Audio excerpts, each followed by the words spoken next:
Pasco County, Florida. An 8th day of testimony is set to begin in the trial of Curtis Reeves. You may not know his name, but you've likely heard his story.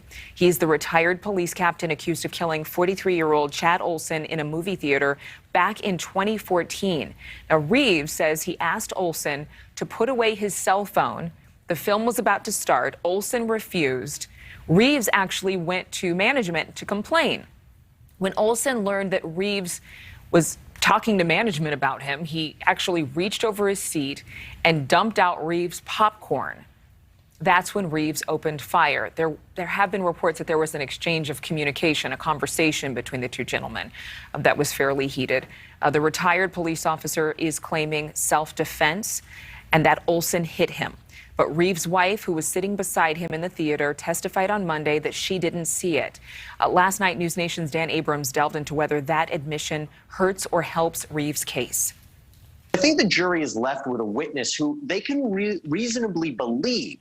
And at the end of the day, it's going to be a question, remember, under the law, what was the reasonable belief of Curtis Reeves? He didn't have to wait for Chad Oulson to throw a punch at him. He didn't have to. It does raise the question of what is going to happen now with Curtis Reeves. She was the closest person to him. She was his biggest ally. So it's something you and I have talked about time and again.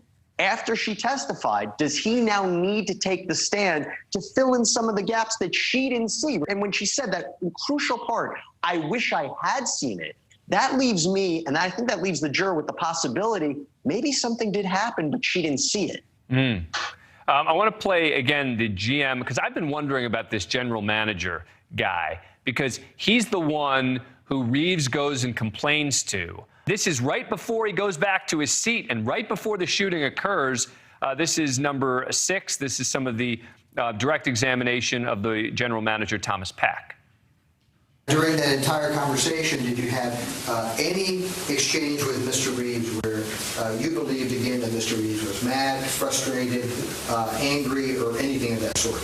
Not that I recall. Did he appear to be polite in the conversation that you had with him? I don't recall the conversation, but I mean, looking at the appearance, yes, it appears fine.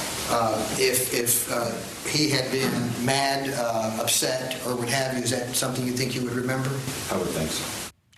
It's small, but it's important. It's basically trying to support the defense's theory that the defendant, their client, wasn't the aggressor in all of this. You remember, there's a part in his testimony, well, at least somebody recounted, that after the shooting, Curtis Reeves says, hey, I'm not the bad guy here. And that's important because what they're trying to say is, this is an older guy. He goes to the movies with his wife. Someone's using the cell phone. There are previews that say, don't use your cell phone. He tries to, speak to the movie theater about it. They don't get involved. He comes back and he's the one who's attacked. My opinion, I think the jury's going to go back. They're going to look at that surveillance footage of that shooting, that very moment, whether or not they want the enhanced version that we saw earlier today or the one that we keep playing, and determine were his actions reasonable. That reaction time between the popcorn being thrown and the gun being taken out, I believe is the whole case right there.